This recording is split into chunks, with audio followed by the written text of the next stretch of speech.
गुरुर्ब्रह्मा गुरुर्विष्णू गुरुर्देव महेश्वरा सद्गुरु साक्षात परब्रह्मा तस्मै श्री सद्गुरुवे नमः। जय जय रघुवीर समर्थ श्रीराम समर्थ।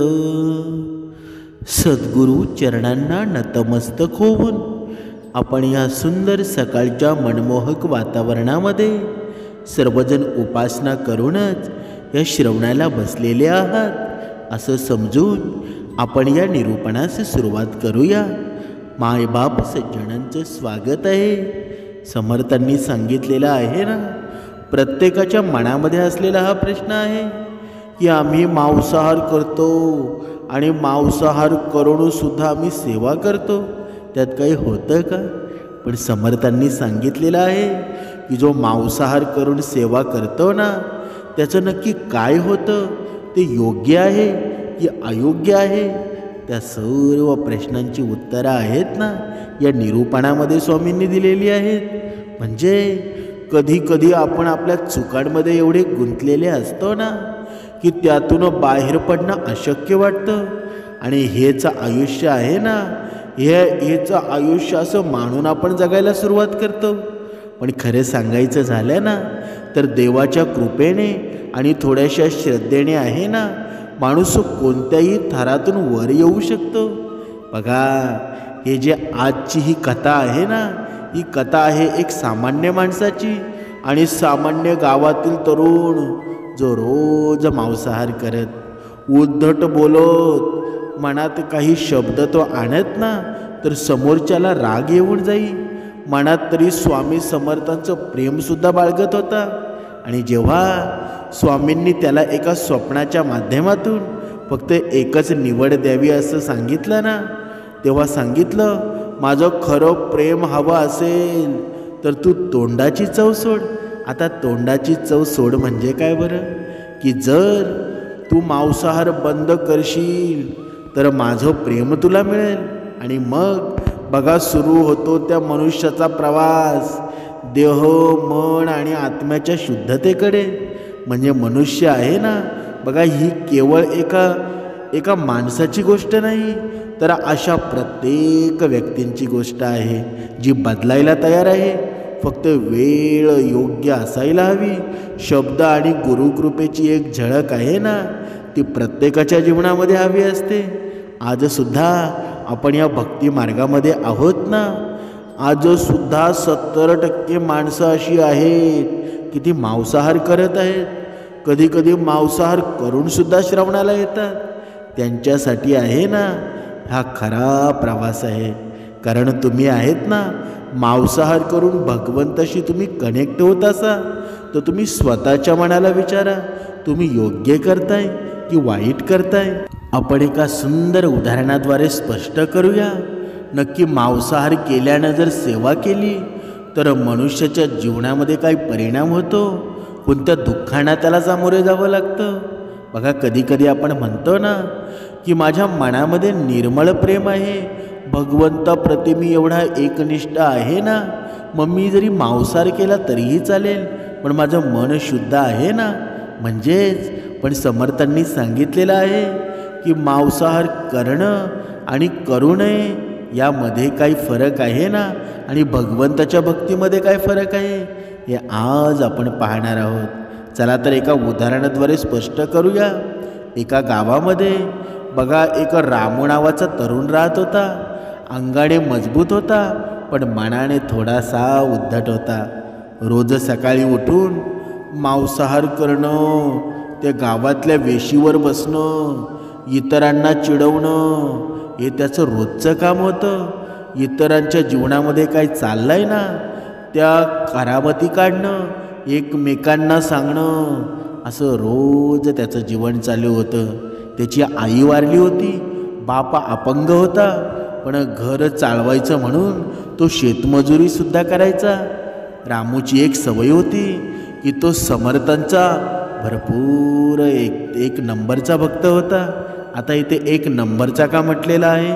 तो रामू होता ना, निर्मळ मनाने भक्ती करायचा, त्याच्या मनामध्ये काही नसायचं. फक्त त्याची एक वाईट सवय काय होती बरं? तो मांसाहार करत असे. म्हणून बघा, त्यांच्या फोटोसमोर नमस्कार करायचा त्याचा नित्य नेम रोज असायचा. जेव्हा आंघोळ झाली ना, सकाळ संध्याकाळ समर्थांच्या फोटोजवळ यायचा आणि फोटोजवळ नमस्कार करायचा. पण मांस खाणं कधी त्यानं सोडलं नाही. एकदा गावातल्या हरिभाऊनं त्याला सांगितलं, अरे रामू, तू स्वामींच्या फोटोपुढे नमस्कार करतोस आणि तिकडे मांस खातोस, हे काही जमलं का रे तुला? रामू हसून म्हणाला, अरे त्यांचं प्रेम माझ्या मनामध्ये आहे, खाण्यापिण्याशी काय देणं घेणं आहे बरं? हे असं बोलणं आहे ना, ते आपलंसुद्धा असतं. बघा, आपण प्रत्येकाने लक्षात घ्या. त्याच रात्री रामूला एक विचित्र स्वप्न पडलं. स्वामी समर्थ महाराज स्वप्नामध्ये त्यांच्या समोर उभे होते, डोळे तेजस्वी, चेहरा गंभीर. स्वामी म्हणाले, रामू, तू माझ्यावर प्रेम करतोस हे मला माहीत आहे, पण माझं खरं प्रेम हवं असेल तर शरीर, मन, आत्मा तिघंही शुद्ध असायला हवं. रामू घाबरून म्हणाला, महाराज, मी मांस खातो पण मनाने भक्त आहे. स्वामी हसले आणि म्हणाले, अरे मुला, तुला माहिती आहे का, जो मांस खातो ना त्याचं मन रज तमो गुणांनी भरलेलं असतं. क्रोध निर्माण होतो, अहंकार वाढलेला असतो. आणि अशा देहामध्ये मी कसा राहू बरं? मी जर या देहामध्ये राहिलो ना, तर माझे इतर भक्त आहेत ना, ते माझ्यापासून दूर होऊन जातील. रामू शांत झाला. शांत बसून गप्प बसला. काही उत्तर नव्हतं. मग स्वामी म्हणाले, तुला निवड करायची आहे. माझं खरं प्रेम पाहिजे की तुला तोंडाची तुझ्या चव पाहिजे? स्वप्नातलं रामूचं मन हललं. त्यानं स्वामींच्या चरणावर डोकं टेकवलं. दुसऱ्या दिवशी सकाळी सकाळी रामू गावातल्या देवळामध्ये जातो आणि हात जोडतो. स्वामींच्या मूर्तीसमोर उभा राहतो आणि आवाज हळत होता, स्वामी, आता माझं सगळं तुमचं आहे. मांसाहार पूर्णपणे सोडतो. गावातले लोक चकित झाले. रामू आता देवळात रोज जायला लागला होता. मांसाऐवजी फळं, भाजी, दूध खायला लागला होता. चिडचिडेपणासुद्धा गेला होता आणि मन शांत झालं होतं. बापाला त्यानं व्यवस्थित सांभाळायला सुरुवात केली होती. एकदा बघा, त्या गावातल्या सरपंचाने त्यांना विचारलं की रामू, काय बदल झाला एवढा तुझ्यामध्ये? रामू म्हणाला, स्वामी आले होते स्वप्नात आणि त्यांनी फक्त एवढंच सांगितलं की माझं प्रेम हवं असेल तर तोंडाची चव सोड, आणि मी तेवढंच केलं. स्वामींचं ते एक वाक्य ऐकून, माझं प्रेम हवं असेल तर तोंडाची चव सोड, त्यानं मनापासून स्वीकारलं. आणि त्या त्यागामुळं रामूचं आयुष्य आहे ना, खऱ्या अर्थानं उजळून निघालं. ही कथा आहे ना, ही मनुष्याला काय सांगून जाते बरं? समर्थांनी सांगितलेलं आहे ना, जगणं बदलायला फार मोठ्या गोष्टी लागत नाही. फक्त एक स्वच्छ निर्णय असतो, एक श्रद्धेची वाट असते, एक गुरुकृपेवर विश्वास लागतो. जिथे श्रद्धा असते ना, तिथे समर्थ नक्कीच हात धरायला येतात.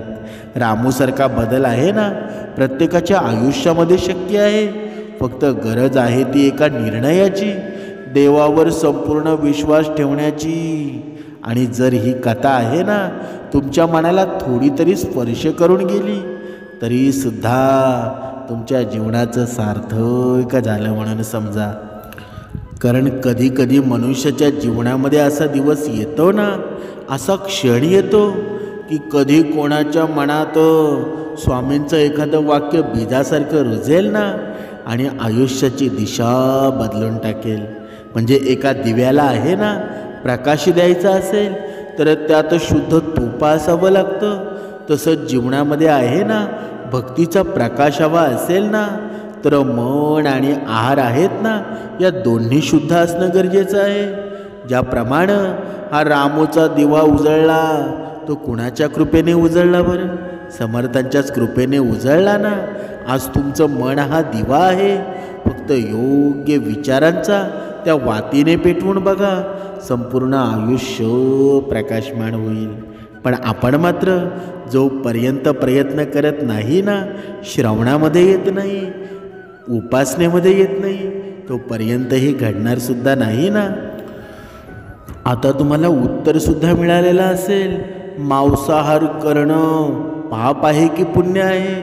पण जर कलियुगाचा जर विचार केला ना, तर बघा, मांसाहार करणं पाप आहे की पुण्य आहे ना, या विषयाला वेगवेगळ्या लोकांची वेगवेगळी मतं आहेत. एकीकडे मांस खाणारे याला योग्य सुद्धा मानतात, आणि दुसरीकडे शाकाहारी व्यक्ती आहे ना, हे मांस खाणं पाप असं म्हणतो. म्हणजे गरुड पुराणामध्ये सुद्धा एक सुंदर अशी कथा सांगितलेली आहे की ती ऐकल्यावर तुम्हाला स्वतः कळेल की मांस खाणे योग्य आहे की अयोग्य आहे. ते कसं बरं? भगवान श्रीकृष्ण आहेत ना, एकदा बासरी वाजवत होते आणि झाडाखाली बसून, तेव्हा एक हरिण तिथे आलं आणि त्यांच्या पाठोपाठ एक शिकारीही तिथे आला आणि म्हणाला, ही शिकारी माझी आहे, ती मला द्या. तेव्हा भगवान श्रीकृष्ण त्याला म्हणाले, कोणत्याही जीवाला मारून खाणं हे योग्य आहे का बरं? नाही ना, हे खूप मोठं पाप आहे. त्यावर त्या शिकाऱ्यानं उत्तर दिलं, मी तुमच्या सारखा एवढा ज्ञानी नाही आहे, पण माहीत आहे की कोणत्या जीवाला मारून खाणं हे पाप नाही आहे. त्याला मारून मी मुक्त केलं आहे. जुन्या काळामध्ये मोठमोठे राजे होते ना, ते प्राण्यांना मारून आपली भूक भागवत होते. तेव्हा श्रीकृष्णानं त्याला एक कथा ऐकवली. शिकारी कथा ऐकायला तयारसुद्धा झाला. भगवान श्रीकृष्णांनी त्या कथेला सुरुवात केली, त्या कथेला प्रारंभ केला. एकदा एका गावामध्ये अन्नटंचाईची समस्या निर्माण झाली आणि त्या गावच्या महाराजांना आपल्या प्रजेची खूप चिंता वाटू लागली. राजाने एक सभा भरवली आणि त्या सभेमध्ये सर्व अधिकाऱ्यांना सर्वात स्वस्त अशी कोणती गोष्ट आहे ज्यानं प्रजेच्या भुकेचा हा प्रश्न सोडवला जाऊ शकतो, असं त्यानं विचारलं. सर्वांनी आपापली मतं मांडण्यास सुरुवात केली. त्याचवेळी शिकारी प्रेमी अधिकारी आपलं मत सांगण्यासाठी पुढे येतो आणि राजाला म्हणाला, सर्वात स्वस्त असं मांस आहे ना. या ऐकल्यावर त्या राजाचा प्रधान मंत्र्यांकडे आपलं मत मांडण्यासाठी राजाकडे थोडा वेळ मागितला. त्या रात्री तो प्रधानमंत्री होता ना, त्या अधिकाऱ्याच्या घरी गेला आणि त्याला सांगितलं, राजाची तब्येत अचानक बिघडलेली आहे आणि औषध म्हणून एका बलाढ्य व्यक्तीच्या शरीराचे 2 किलो मांस हवा आहे. तुम्ही योग्य व्यक्ती आहेत, मी तुम्हाला 1,00,000 सोन्याच्या मुद्रा देतो. यावर तो अधिकारी घाबरला आणि आतमध्ये जाऊन त्यानं आणखी 1,00,000 रुपये मुद्रा घेऊन आला. प्रधानमंत्रीला सांगितलं, जीवच नाही राहिला ना, तर काय करू मी या मुद्रांचं? तुम्ही हे घेऊन जा आणि दुसरा व्यक्ती शोधा. प्रधानमंत्रीनं त्या 2,00,000 मुद्रा घेऊन अजून खूप अधिकाऱ्यांकडे जाऊन पाहिलं, पण कोणीही मांस द्यायला तयार झाले नाही. असं करत प्रधानमंत्रींकडे अब्जावधी मुद्रा जमा झाल्या. दुसऱ्या दिवशी सकाळी सभेमध्ये प्रधानमंत्री त्या मुद्रा राजासमोर आणल्या आणि म्हणाला की खरंच मांस खूप स्वस्त आहे. राजाने नंतर त्या सर्व मुद्रा घेऊन अन्नसाठा केला आणि शेतामध्ये बदल करून भरघोस उत्पादन केलं आणि अन्नटंचाईचा प्रश्नसुद्धा सोडवला. शेवटी मंत्र्यानं अधिकाऱ्यांना सांगितलं की जसा आपला जीव आपल्याला खूप मोलाचा वाटतो ना, तसाच सर्वांना आपला जीव मोलाचा वाटतो. कोणाचा जीव घेतला तर त्याचे पाप एका जन्मी नाही, तर पुढच्या सगळ्या जन्मामध्ये आपल्याला भोगावे लागतात. त्या अधिकाऱ्याला त्याची चूक समजली आणि त्यानं माफीसुद्धा मागितली. मी कधी कोणाचा जीव घेणार नाही. समर्थांनी सांगितलंच आहे ना, मांसाहार करणं चुकीचं आहे. जर तुम्ही मांसाहार करत असाल ना, तर भगवंताची प्रचितीसुद्धा यायला वेळ लागतो आणि प्रचिती त्याला लगेच येते. तो मांसाहार करत नाही. म्हणून मांसाहार करणं टाळावं.